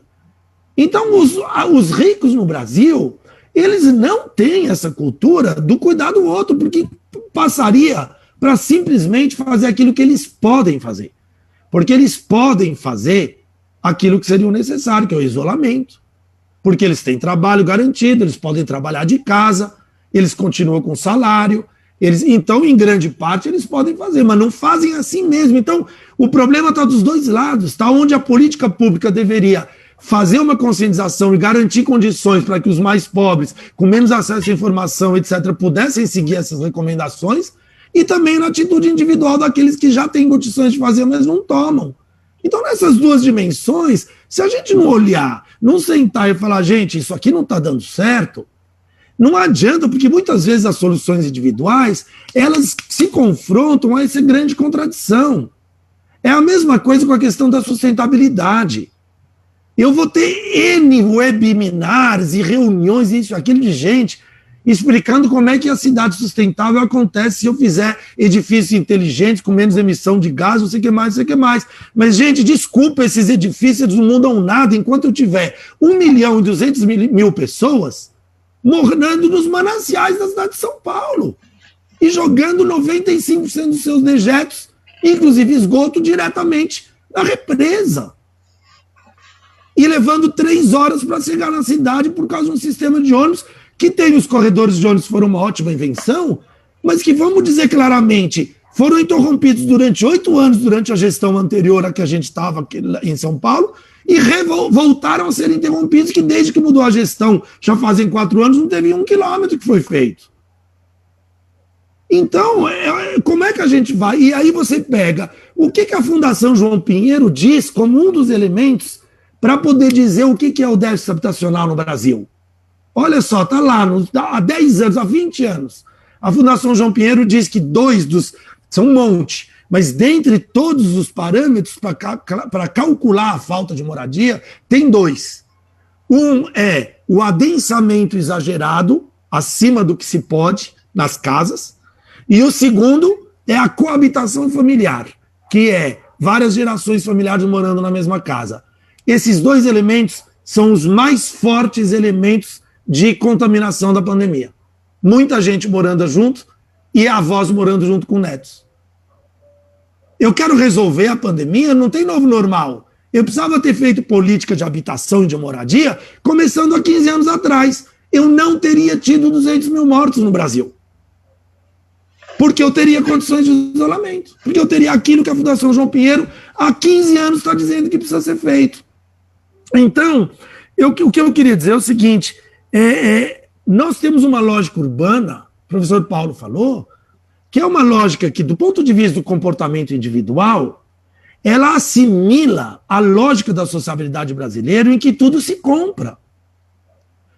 Eu não posso querer que as cidades tenham um funcionamento coletivo mais sustentável enquanto eu tiver uma parcela significativa da população que acredita que fazer esporte é melhor dentro de um condomínio com arame farpado eletrificado, na quadrinha ou na piscina, do que ter uma quadra, uma piscina coletiva do bairro aberta e pública para todo mundo. Aí eu estou falando de comportamento individual no confronto com a política pública. Mas a lógica de reprodução da nossa cidade no Brasil é a lógica da individualidade total. Eu não vou resolver a questão de segurança enquanto eu achar que eu ponho lança-chamas, arame eletrificado e blindo o carro. Isso não resolve, só que é a solução do individual. Só que o problema é que isso é alimentado não pelo individual, é alimentado por uma economia que, no seu ponto de vista macro, reproduz permanentemente isso. Porque o professor Paulo falou uma coisa importante. Uma série de coisas que a gente faz são antieconômicas. Portanto, elas são negativas, vamos dizer, do ponto de vista econômico para a cidade. Só que a grande contradição brasileira é que o antieconômico é o que interessa. Porque a nossa lógica não é uma lógica da coletivização, de um capitalismo coletivista. A nossa lógica é uma lógica do capitalismo do faroeste. Vamos pegar o mercado imobiliário. Eu fui uma vez na Guiana Francesa fazer uma consultoria sobre política de construção imobiliária. Eu encontrei um cara da Bouygues, que é a maior construtora que trabalha no imobiliário lá na França, Bouygues Immobilier. E eu falei para ele, por que vocês não entram no Brasil? Ele me falou, porque a gente não é louco. Eu falei, como assim? Ele falou, porque a gente não gosta de faroeste. Eu falei, como assim? Explica mais.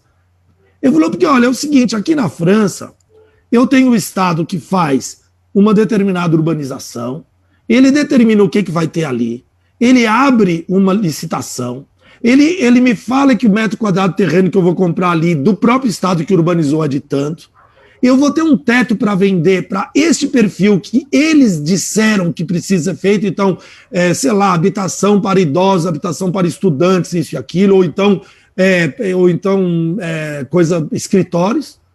Eu sei quanto eu vou investir, eu sei qual vai ser o meu lucro e eu tenho uma competição honesta dentro do capitalismo, regulada, entre várias empresas.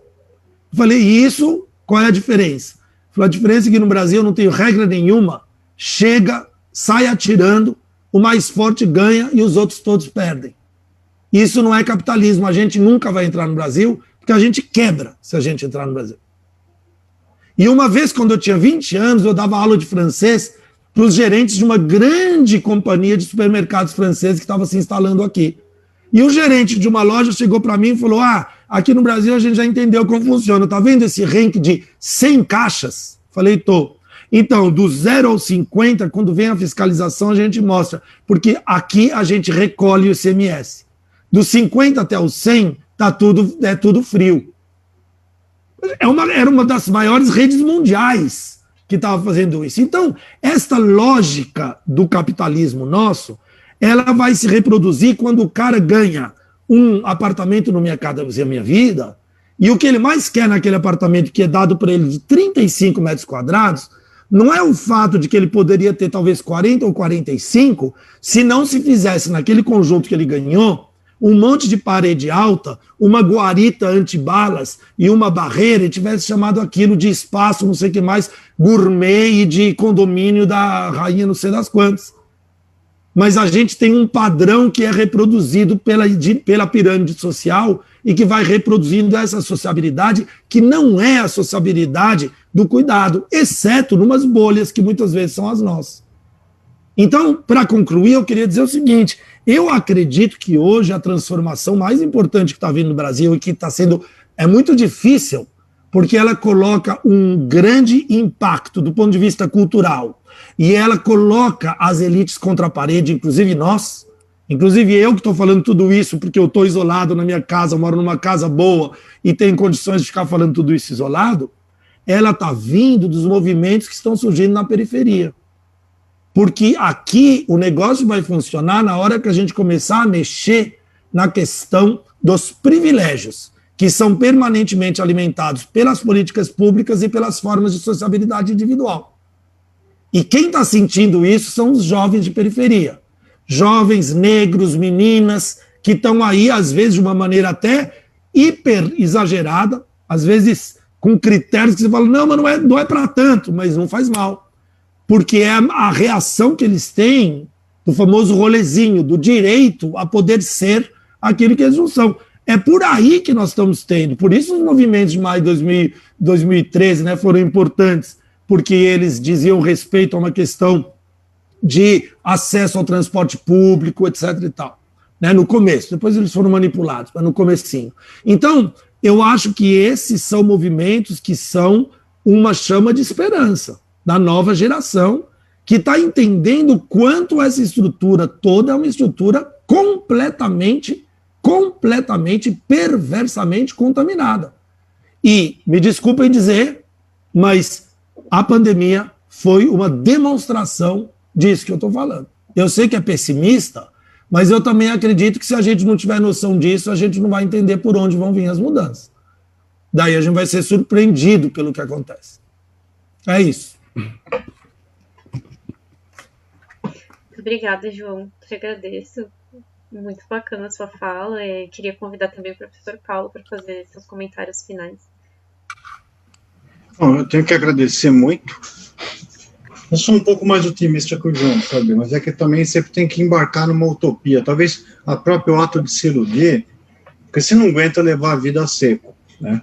Então você tem que ter alguma coisa que vai melhorar, senão não vai. Eu